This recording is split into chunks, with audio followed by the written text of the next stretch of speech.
Since hormone health is out of your scope of practice as a personal trainer, you need to stay in your lane. That's what I hear from most personal trainers who have an interest in hormone health. And in most cases, these trainers have some sort of hormone imbalance that they are on the path to correcting, and they see similar hormone imbalance in their clients as well. And to definitely not give advice where you have no authority or education, it is also important that you have access to education that helps bridge that gap for you. My name is Omega Zumpano. I am an exercise scientist and menstrual cycle educator. I'm here to make the fitness industry more hormone friendly and inclusive by educating and empowering personal trainers to gain the confidence, the skills, and the evidence-based solutions to optimize and balance their own hormones and their clients as well. My method is different because it was specifically designed for personal trainers who suspect that they themselves might have hormonal imbalances, and they suspect that most of their clients do as well, like I said at the top of this video. And so I'm here to help you with all that on YouTube right here and on Instagram and TikTok. So make sure to subscribe to get the latest hormone health education for personal trainers. Also make sure to follow me on the other socials for more in-depth hormone health education. Links for all of that are in the description, and let us get into it. Let's talk about the snafu that most coaches find themselves in. Take, for example, a macro coach who has clients with PMS like anxiety, pre-period spotting, cramps, or headaches. Macros, wonderful thing to know about. It isn't going to help your clients with that holistically.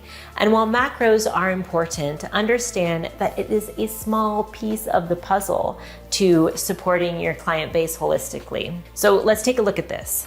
In a lifetime, a person with a uterus will undergo 3 to 4 distinct hormonal shifts that impact every area of their life. We have menarche, the start of a period.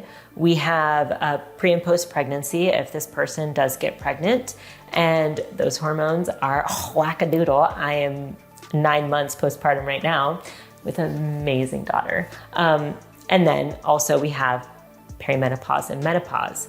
Menopause is 1 year after menstruation stops. That is menopause. Perimenopause is the time before that when things can go awry, but that is talked about in this video. So those are all huge transitions, but we're all acting like calories in, calories out, macros, and a well-periodized plan is all of our client needs. But there is so much more to the puzzle, especially for those of us with a uterus. So women undergo these 3 to 4 significant physiological changes during these phases, and a stagnant training approach fails to address the nuanced requirements for optimal health.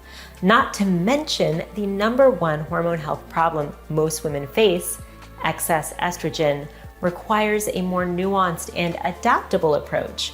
A trainer who remains static in their methods may overlook the importance of addressing hormonal imbalances, and they will fail to provide the necessary guidance for managing conditions related to estrogen dominance. So if you're a proactive trainer, which I assume you are because you made it this far, like this video if you haven't already, and you're willing to explore updated research and incorporate insights into your practice, that's great.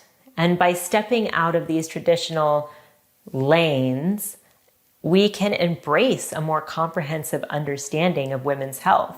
Personal trainers you can then enhance the success and well-being of your clients in every stage of life with a nuanced approach that involves their hormones. So if you heard estrogen dominance and your ears perked up because you think you or somebody you know might have estrogen dominance, type estrogen in the comments below, and I'll do a video on how personal trainers can help manage estrogen dominance within their scope of practice. So since we're on the topic of estrogen excess / estrogen dominance, the two are interchangeable terms, I do want to go into how that impacts fitness performance and metabolism.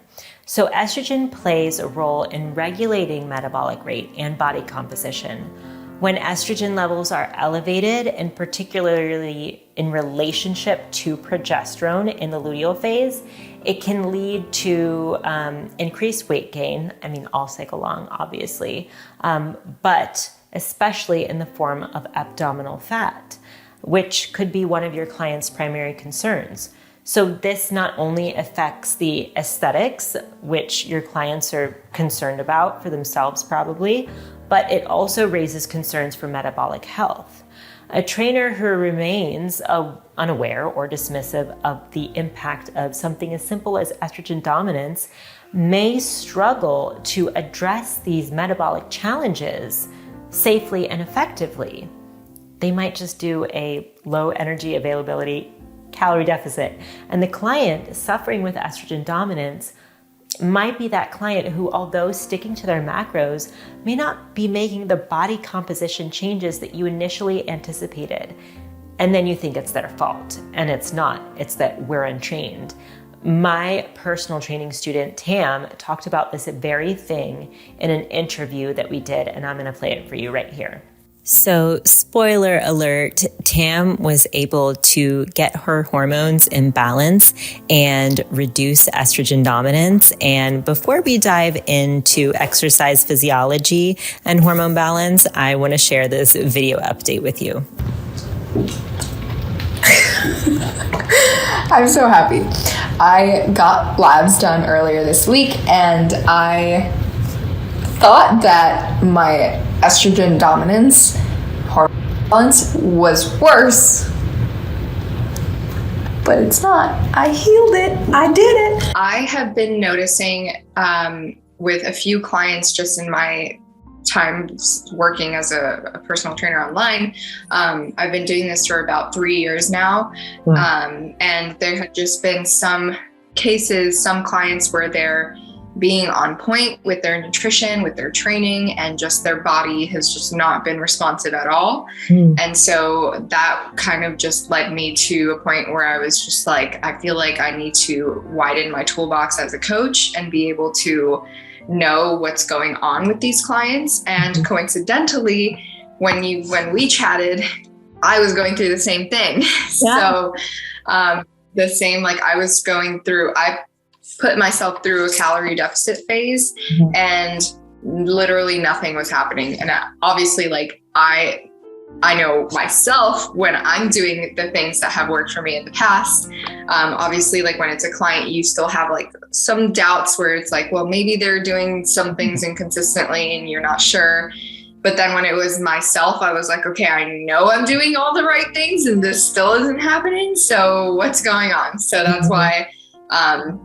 that's why I started your program. Sports performance is a key focus for many personal trainers, and it is intricately linked to hormone balance.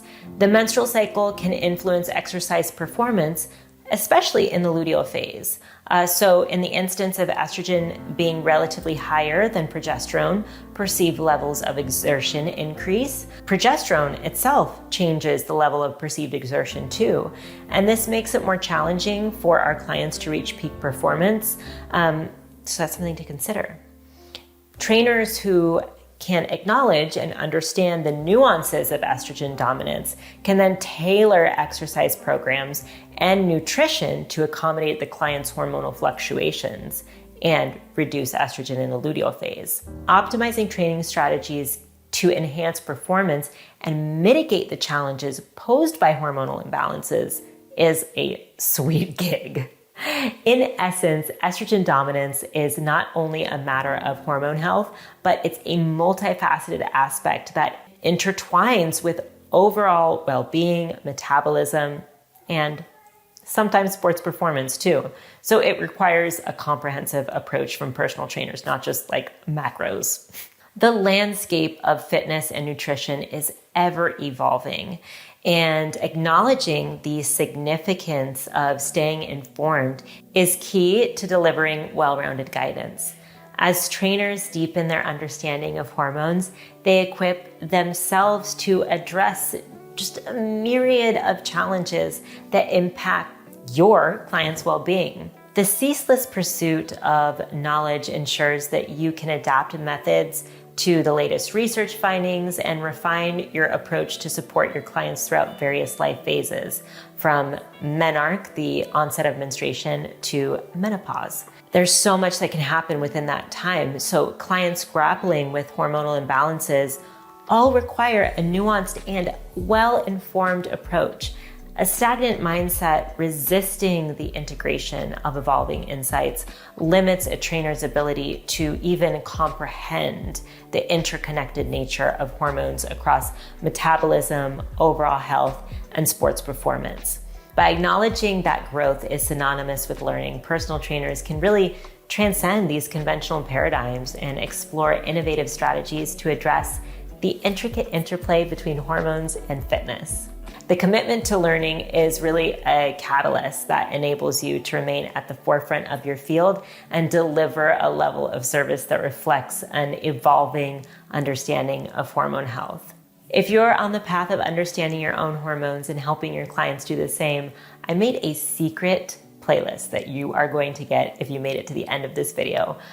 You can only access this playlist by clicking this link here. You're not gonna find it on my playlists on YouTube. So thank you for being here. Remember to like this video and subscribe to my channel, and together we're gonna make the fitness industry more hormone friendly, baby. Thanks for being here. Bye.